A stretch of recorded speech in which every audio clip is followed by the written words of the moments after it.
বিসমিল্লাহির রহমানির রহিম। প্রিয় শিক্ষার্থীরা, কেমন আছো? আশা করি সবাই ভালো আছো না? আমরা গতদিন নবম দশম শ্রেণীর জেনারেল ম্যাথের এক্সারসাইজ 9.2 এর অঙ্ক নিয়ে আলোচনা করেছিলাম, তোমাদের নিশ্চয়ই জানা আছে। তারই ধারাবাহিকতায় 9.2 এর আমরা এক্সারসাইজ 9.2 এর কোয়েশ্চেন নং 17 পর্যন্ত আমরা শেষ করেছিলাম, মনে আছে?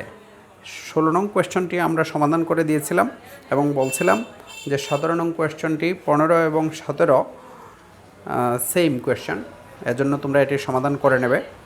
তারপরে আমরা 18 নং শুরু করতে যাচ্ছি, এক্সারসাইজ 9.2 এর কোয়েশ্চেন নং 18। দেখো, কোয়েশ্চনটি হচ্ছে 2 cos a plus b equals 1। দেখো, 2 cos a plus b equals 1 equals 2 sin a minus b, এবং এ ও বি সূক্ষ্মকোণ। সূক্ষ্মকোণ দ্যাট মিন্স 90 ডিগ্রি অপেক্ষা ছোট কোণকে সূক্ষ্মকোণ বলে। তাহলে এ ও বি সূক্ষ্মকোণ হলে দেখাও যে a ইকুয়ালস 45 ডিগ্রি এবং b ইকুয়ালস 15 ডিগ্রি, 15 ডিগ্রি। তাহলে চলো আমরা প্রশ্নটি সমাধান করি। 2 cos a plus b equals 1 এবং equals 2 sin a minus b, এই ইকুয়েশনটিকে আমরা একসাথে লিখতে পারি যে 2 cos a plus b equal to 1 এবং 2 sin a minus b equals 1। তাহলে যে উদ্দীপকটি দেওয়া আছে, যে লাইনটি তোমাদের দেওয়া আছে, এখান থেকে আমরা লিখতে পারি, দেওয়া আছে এই অঙ্কটি যদি সমাধান করি তাহলে দেখো আমরা লিখতে পারি, দেওয়া আছে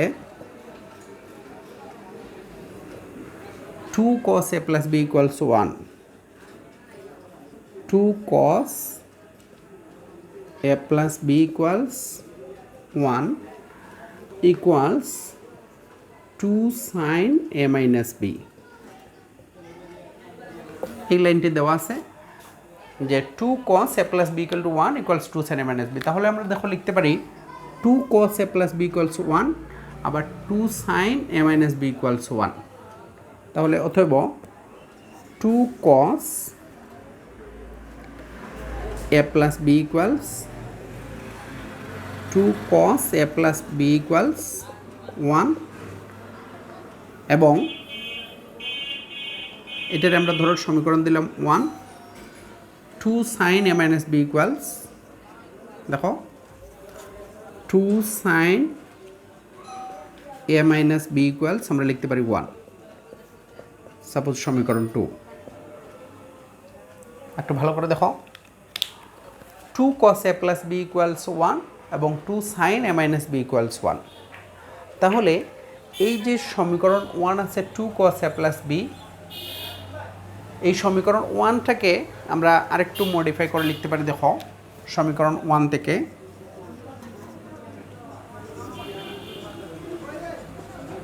আমরা কি লিখতে পারি, 2 cos a plus b equals 1। তাহলে এই 2টা যদি এই ডান দিকে আমরা নিয়ে যাই তাহলে আমরা লিখতে পারি বা cos a plus b equals 1/2। দেখো, এই 2টা এখানে গুণ আকারে আছে, এইটা যদি ডান দিকে যায় তাহলে হবে ভাগ, তাহলে 1/2 আমরা লিখতে পারি। বা টেবিলটা তোমাদের নিশ্চয় জানা আছে, ত্রিকোণমিতিক অনুপাতের যে মানগুলো, যে cos এর ক্ষেত্রে sin 30 ডিগ্রি সমান হাফ, সুতরাং cos 60 ডিগ্রি সমান হবে হাফ। তাহলে হাফের জায়গায় আমরা লিখতে পারি cos 60 ডিগ্রি। দেখো, cos 60 ডিগ্রি সমান হাফ, তাহলে আমরা হাফের জায়গায় লিখতে পারি cos 60 ডিগ্রি। এবার দেখো, cos a plus b equals cos 60 degree, সুতরাং আমরা লিখতে পারি a plus b equals 60 degree, a plus b equals 60 degree. এইখানে কোণটি হচ্ছে cos এর সাথে যে a plus b আছে এটা হচ্ছে কোণ, তাহলে cos a plus b, এখানে a plus b আর এখানে কোণ হচ্ছে 60 ডিগ্রি, সুতরাং a plus b equals 60 degree. তাহলে দেখো, a plus b equals আমরা কি পেলাম, 60 ডিগ্রি। ধরো সমীকরণ 3। এবার আবার সমীকরণ 2 থেকে আমরা a minus b এর মান বের করতে পারি। তাহলে দেখো, সমীকরণ 2 থেকে পাই, আবার সমীকরণ 2 থেকে আমরা কি লিখতে পারি, 2 sin a minus b equals 1, 2 sin a minus b equals 1। একটু ভালো করে দেখো, two sign A minus B equals 1, এই হচ্ছে সমীকরণ 2। তাহলে টুটা যদি আমরা এই টুটা ডান দিকে নিয়ে যাই তাহলে আমরা লিখতে পারি বা sine A minus B equals 1/2 বা sine A minus B equals 1/2। That means সাইনের ক্ষেত্রে সাইন 0 ডিগ্রি ইকুয়াল 0, তাহলে সাইন 30 ডিগ্রি সমান হচ্ছে হাফ। দ্যাট মিনস হচ্ছে সাইন 30 ডিগ্রি। তাহলে আমরা ওই টেবিল থেকে আমরা লিখতে পারি হাফের জায়গায় সাইন 30 ডিগ্রি। তাহলে দেখো এ মাইনাস বি ইকুয়ালস 30 ডিগ্রি, বা আমরা লিখতে পারি এ মাইনাস বি ইকুয়ালস 30 ডিগ্রি। ধরো এটার সমীকরণ দিলাম 4। এবার দেখো সমীকরণ 3 হচ্ছে A plus B equals 60 degree, আর সমীকরণ 4 হচ্ছে এ মাইনাস বি ইকুয়ালস 30 ডিগ্রি। আমরা যদি এই দুটি সমীকরণ যোগ বিয়োগ করি তাহলে এ ও বি এর মান পেয়ে যাব। তাহলে আমরা লিখতে পারি সমীকরণ 3 ও 4 যোগ করে পাই। দেখো সমীকরণ 3 ও 4 যোগ করে পাই। আমরা উপর দিকে একটু প্রথম দিকের অংশটা একটু মুছি, না হয় বোর্ডে জায়গা হবে না। এখন 1 2 আমরা আগেই লিখে ফেলছি। তাহলে সমীকরণ 3 এবং 4 যোগ করে পাই। দেখো সমীকরণ 3 ও 4 যোগ করে পাই। 3 4 যদি যোগ করে সমীকরণ 3 কি আছে দেখো এ প্লাস বি ইকুয়াল 60 ডিগ্রি। তাহলে আমরা লিখতে পারি A plus B equals 60 degree, আর 4 হচ্ছে এ মাইনাস বি ইকুয়ালস 30 ডিগ্রি। 4 হচ্ছে এ মাইনাস বি ইকুয়ালস 30 ডিগ্রি। এই দুটি সমীকরণ যদি আমরা যোগ করি তাহলে দেখো যোগ করলে এর আগে আছে সিম্বল হচ্ছে প্লাস, যেহেতু এখানে চিহ্ন নাই দ্যাট মিন্স প্লাস, তাহলে এই দুটি প্লাস আর এই দুটি প্লাস মাইনাস, তাহলে এই প্লাস মাইনাস এই দুটি কাটা যায়। তাহলে এ আমরা লিখতে পারি 2a, R 60 plus 30 that means হবে 90 ডিগ্রি। তাহলে দেখো 2a equals 90 degree. That means আমরা লিখতে পারি এ ইকুয়ালস, দেখো 2a ইকুয়ালস 90 ডিগ্রি বা এ ইকুয়ালস 90 ডিগ্রি ডিভাইডেড 2, বা এ ইকুয়ালস আমরা লিখতে পারি 90 ডিভাইডেড 2 দ্যাট মিন্স হবে 45 ডিগ্রি। তাহলে দেখো এর মান পেয়ে গেলাম 45। আবার সমীকরণ 3 থেকে 4 যদি আমরা মাইনাস করে দিই, এখানে আমরা বলছিলাম 3 এবং 4 যোগ করে পাই, এ এর মান পেয়ে গেলাম। 3 থেকে যদি 4 মাইনাস করে দিই তাহলে বি এর মান পেয়ে যাব। তাহলে দেখো আবার সমীকরণ 3 আবার সমীকরণ 3 থেকে 4 বিয়োগ করে পাই।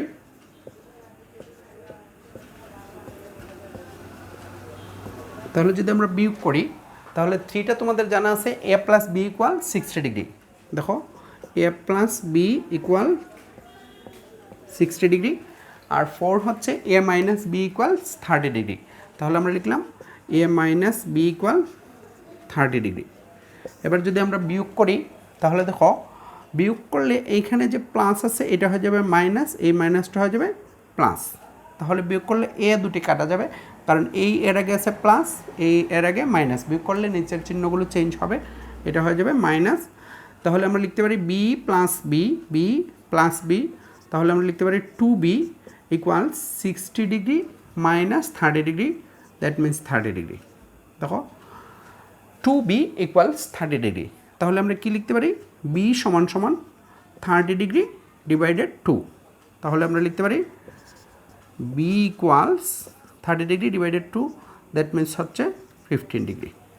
তাহলে তোমাদের প্রশ্নে দেখো দেওয়া আছে দেখাও যে এ ইকুয়ালস 45 ডিগ্রি এবং বি ইকুয়ালস 15 ডিগ্রি। তাহলে দেখো আমরা মান বের করলাম এ ইকুয়ালস 45 ডিগ্রি এবং বি ইকুয়ালস 15 ডিগ্রি। সুতরাং আমরা লিখতে পারি অতএব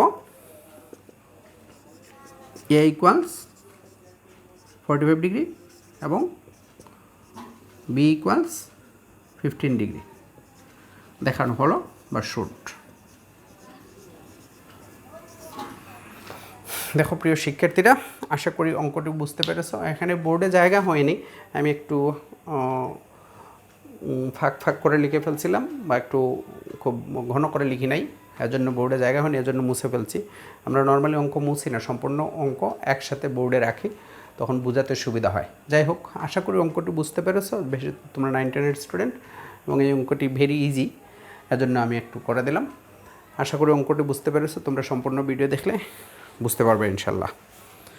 তা যাই হোক, তারপরের প্রশ্ন দেখো, কোয়েশ্চেন নং 18 গেল। প্রশ্নে বলছে যে দেখাও যে a = 40 ডিগ্রি, b = 50 ডিগ্রি। আমরা বের করলাম। তারপরের কোয়েশ্চেন হচ্ছে কোয়েশ্চেন নং 19, সেম কোয়েশ্চেন। তারপরে আমরা একটু করে দিই। হ্যাঁ, সবাই ম্যাথমেটিক্স ক্লাসগুলো খাতা কলম নিয়ে তারপরে বাসায় বসে করবে। হ্যাঁ, যেহেতু এই প্যান্ডেমিক সিচুয়েশনে আমরা তোমাদেরকে লাইভ ক্লাস নিতে পারতেছি না, সরাসরি ফিজিক্যালি ক্লাস নিতে পারতেছি না, তো অনলাইনে শুধু আমি না, গোটা বাংলাদেশে অনেক টিচাররা ক্লাস নিচ্ছেন এবং আমাদের সিলেটের অনেক ভালো ভালো টিচাররা ক্লাস নিচ্ছেন। তোমরা সবাই এই ক্লাসগুলো দেখতে পারো, পাশাপাশি আমার ক্লাস যদি ভালো লাগে ক্লাসগুলো দেখবে ইনশাল্লাহ। নেক্সট কোয়েশ্চেন দেখো, কোয়েশ্চেন 19।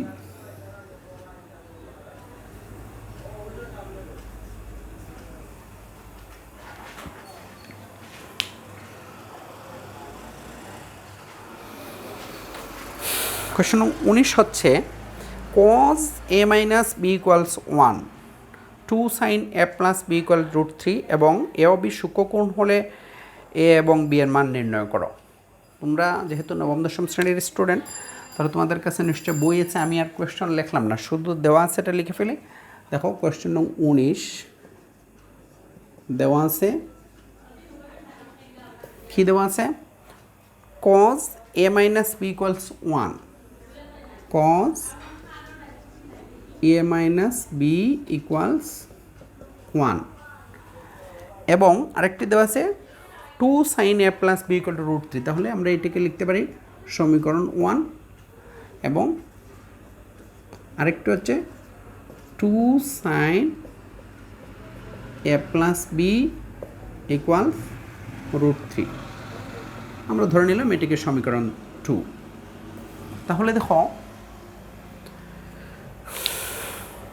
প্রথম এই অংশটি দেওয়া আছে cos a - b = 1 R 2 sin a + b = √3। আমাদের উদ্দেশ্য হচ্ছে a ও b এর মান বের করা। তারা কোয়েশ্চেনে বলছে যে a ও b সূক্ষ্মকোণ হলে a এবং b এর মান নির্ণয় করো।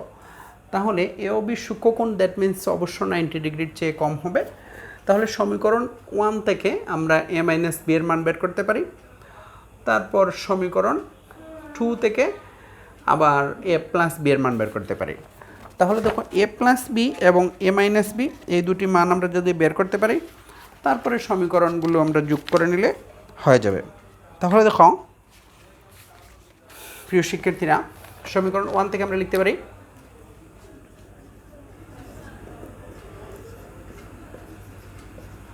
সমীকরণ 1 থেকে আমরা কি লিখতে পারি? cos a - b = 1। দেখো, cos a - b = 1। তাহলে 1 এর জায়গায় cos এর কোন অনুপাতটা হচ্ছে 1? আমরা জানি sin 0 ডিগ্রি = 0, তাহলে sin 90 ডিগ্রিটা হচ্ছে 1, তাহলে cos 0 ডিগ্রি হবে 1। সাইনের বিপরীত হচ্ছে cos। তাহলে cos a - b, এখন এখানে যেহেতু cos আছে, সুতরাং আমাদের দেখতে হবে cos এর কোন অনুপাতটা হচ্ছে 1। তাহলে আমরা লিখতে পারি বা cos a - b = 1 এর জায়গায় আমরা লিখতে পারি cos 0 ডিগ্রি। তাহলে দেখো, বা cos a - b, এখানে কোণ হচ্ছে a - b আর এখানে হচ্ছে 0 ডিগ্রি। তাহলে আমরা লিখতে পারি a - b = 0 ডিগ্রি বা a - b = 0 ডিগ্রি। এটা দিলাম সমীকরণ 3 বা সমীকরণ 3। আবার সমীকরণ 2 থেকে দেখো, আবার সমীকরণ 2 থেকে কি লিখতে পারি? 2 sin a + b = √3। দেখো, 2 sin a + b = √3। এবার এই যে এই পাশে 2 আছে, 2টাকে আমরা ডান দিকে নিয়ে গেলে এটা গুণ আকারে আছে, এটা ওই দিকে গেলে ভাগ হয়ে যাবে। তাহলে আমরা লিখতে পারি বা sin এ প্লাস বি ইকুয়ালস √3/2। এবার দেখো সাইনের কোন কত ডিগ্রি, সাইন কত ডিগ্রির ভ্যালু হচ্ছে √3/2। তাহলে √3/2 এর জায়গায় আমরা সাইন চিন্তা করব, যেহেতু এখানে সাইন আছে। তাহলে সাইন 60 ডিগ্রি সমান হচ্ছে √3/2। নিশ্চয়ই তোমাদের এটা জানা আছে। তাহলে আমরা লিখতে পারি বা sine A plus B equal sine 60 degree. Cause sine 60 ডিগ্রির ভ্যালু হচ্ছে √3/2। তাহলে দেখো আমরা লিখতে পারি এখানে সাইন আছে, এখানে কোণ হচ্ছে এ প্লাস বি, আর এখানে কোণ হচ্ছে 60 ডিগ্রি। সুতরাং আমরা A plus B equal to 60 degree লিখতে পারি, বা আমরা লিখতে পারি A plus B equals 60 degree. Suppose equation number 4। এবার দেখো সমীকরণ 3 এবং 4 এই দুটি সমীকরণ যোগ বিয়োগ করে আমরা এ এবং বি এর মান বের করতে পারি। কোয়েশ্চেনটি হচ্ছে এ ও বি এর মান বের করো। তাহলে দেখো সমীকরণ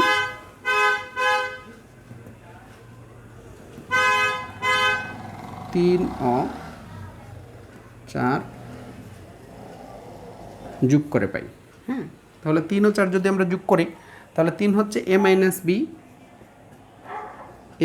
বি ইকুয়াল 0 ডিগ্রি, আর 4 হচ্ছে A plus B equal 60 degree. A plus B equal 60 degree. এই দুটি সমীকরণ যদি আমরা যোগ করি, তাহলে দেখো বি বি কাটা যাবে, তাহলে এ আর এ হবে 2a ইকুয়াল 60 ডিগ্রি। তাহলে এ ইকুয়ালস হবে 60 ডিগ্রি ডিভাইডেড 2, তাহলে এ ইকুয়ালস হবে 30 ডিগ্রি।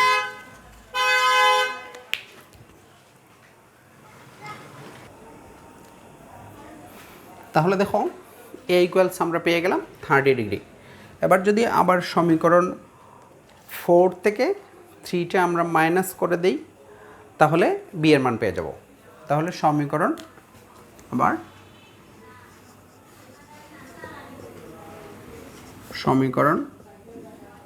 4 থেকে 3 বিয়োগ করে পাই। এবার দেখো 4 থেকে 3 বিয়োগ করবো, কারণ 4 হচ্ছে A plus B equal to 60 degree. এখানে ভ্যালুটা বড় আছে, এজন্য 4 থেকে যদি আমরা 3 মাইনাস করে দিই তাহলে একটু সহজ হবে। এজন্য আমরা লিখলাম 4 থেকে 3 মাইনাস। তাহলে আমরা লিখতে পারি দেখো এ প্লাস বি ইকুয়াল 60 ডিগ্রি, আর এ মাইনাস বি ইকুয়ালস 0 ডিগ্রি। এ মাইনাস বি ইকুয়াল 0 ডিগ্রি। তাহলে বিয়োগ করলে এই চিহ্নগুলো চেঞ্জ হবে, প্লাসটা মাইনাস হবে, মাইনাসটা প্লাস হবে। তাহলে এ এই দুটি অংশ কাটা যাবে, এ আর এ, কারণ এর আগে প্লাস এর আগে মাইনাস। তারপরে বি প্লাস বি, তাহলে হবে 2b, আর 60 ডিগ্রি আর 0 degree, that means again 60 degree হবে। তাহলে 2b ইকুয়াল 60 ডিগ্রি, তাহলে বি ইকুয়ালস হবে 30 ডিগ্রি। দেখো এর মান আমরা পেয়ে গেলাম, এর মান পেয়ে গেলাম কত ডিগ্রি, 30 ডিগ্রি, এবং বির মান 30 ডিগ্রি। তাহলে দেখো প্রিয় শিক্ষার্থীরা, আশা করি এই দুটি অঙ্ক বুঝতে পেরেছ। এই 9.2 এর 19 নং কোয়েশ্চন, এই প্রশ্নটি সম্পূর্ণটা বোর্ডে আছে। দেখো প্রশ্নটি হচ্ছে cos a minus b equal to 1 R 2 sin a plus b equal to √3। তোমরা বই করলে অবশ্যই প্রশ্নটি দেখতে পারবে। cos a minus b equal to 1 R 2 sin a plus b equals √3। আমরা এই উদ্দীপক থেকে এটি নিয়ে আসলাম। cos a minus b equal to 1, 2 sin a plus b equal to √3। তাহলে সমীকরণ 1 লিখলাম এটাকে, সমীকরণ 2। সমীকরণ 1 থেকে আমরা লিখতে পারি cos a minus b equal to 1। তাহলে cos এর কোন অনুপাতটা হচ্ছে 1, বা কত ডিগ্রি, cos কত ডিগ্রির মান হচ্ছে 1, আমরা জানি cos 0 ডিগ্রি। তাহলে এখানে 1 এর জায়গায় লিখলাম cos 0 ডিগ্রি। তারপর যেহেতু উভয় পাশে এখানে a minus b কোণ আর এখানে কোণ হচ্ছে 0 ডিগ্রি, তাহলে মাইনাস b ইকুয়াল 0 ডিগ্রি। এই গেল সমীকরণ 3। তারপর আবার সমীকরণ 2 থেকে 2 sin a plus b equal to √3। তাহলে 2 sin a plus b equal to √3, 2টা ওদিকে গেলে ভাগ হয়ে যাবে। তারপর sin a plus b equal to √3/2। √3/2 এর জায়গায় আমরা লিখতে পারি দেখো 60 ডিগ্রি। তাহলে a plus b equal 60 degree. এবার সমীকরণ 3 এবং 4 এই দুটো যদি আমরা যোগ করি, তাহলে এর মান পেয়ে গেলাম 30 ডিগ্রি, এবং 4 থেকে 3টা আমরা মাইনাস করে দেবো, কারণ 4 এখানে 60 ডিগ্রিটা বড় আছে আর এটা 0 ডিগ্রি ছোটো। এর জন্য 4 থেকে 3 মাইনাস করলাম, তাহলে বির মান পেয়ে গেলাম 30 ডিগ্রি। তাহলে নিয়ে নেব A equal to 30 degree, B equal 30 degree. তাহলে আমরা লিখতে পারি নির্ণয় A equal 30 degree, B equal 30 degree. এই হচ্ছে আনসার। আশা করি এই প্রশ্নটিও বুঝতে পেরেছ। আমরা আজকে দুটি অঙ্ক করলাম। এক্সারসাইজ 9.2 নবম দশম শ্রেণীর জেনারেল ম্যাথের এক্সারসাইজ 9.2 কোয়েশ্চেন নং 18 এবং 19। আমরা ইনশাল্লাহ চেষ্টা করব পরবর্তী আরেকটি ক্লাসে এই চ্যাপ্টারটি শেষ করে দেওয়ার। সে পর্যন্ত তোমরা সবাই ভালো থাকবে, নিয়মিত আমাদের ক্লাসগুলো করার চেষ্টা করবে। বেসিক্যালি আমরা এই অনলাইনে ক্লাস নেওয়ার একটাই উদ্দেশ্য হচ্ছে স্টুডেন্টসদের উপকার করা, স্টুডেন্টসরা যেন বাসায় বসে বসে স্টাডি করতে পারে। এখন অনেক স্টুডেন্ট আছে বাসায় বসে আছে অথচ ক্লাস করে না। অনলাইনে শুধু আমার ক্লাস না, আরও অন্য অন্য টিচারদের ক্লাস আছে, তোমরা বাসায় বসে বসে ক্লাস করবে। কারণ যখনই পরিস্থিতি ভালো হবে ইনশাআল্লাহ স্কুল কলেজ খুলবে, স্কুল কলেজ খুললে তারপরে তোমাদের পরীক্ষা হবে। যাদের বার্ষিক পরীক্ষা আছে তাদের বার্ষিক, যাদের টেস্ট পরীক্ষা তাদের টেস্ট, এবং যাদের সামনে এসএসসি পরীক্ষা আছে এসএসসি পরীক্ষা। পরীক্ষা কিন্তু হবে, পরীক্ষা তো এমন না যে পরীক্ষা বাদ দিয়ে দিবে, এমন না। হ্যাঁ, সুতরাং তোমাদেরকে মোটামুটি একটু প্রিপারেশন নিয়ে রাখতে হবে যাতে সামনের পরীক্ষাগুলোতে ভালো করতে পারো। তোমার স্টাডি ঠিক রাখলে তখন সামনে যখন পরীক্ষা হবে পরীক্ষায় ভালো করতে পারবে। সুতরাং স্টাডিগুলো কন্টিনিউ রাখার চেষ্টা করবে, এবং যারা আমার চ্যানেলে আছো সবাই চেষ্টা করবে রেগুলার ক্লাস করার, এবং আমিও নিয়মিত ক্লাস আপলোড করার চেষ্টা করব। সবাই ভালো থাকবে, ধন্যবাদ।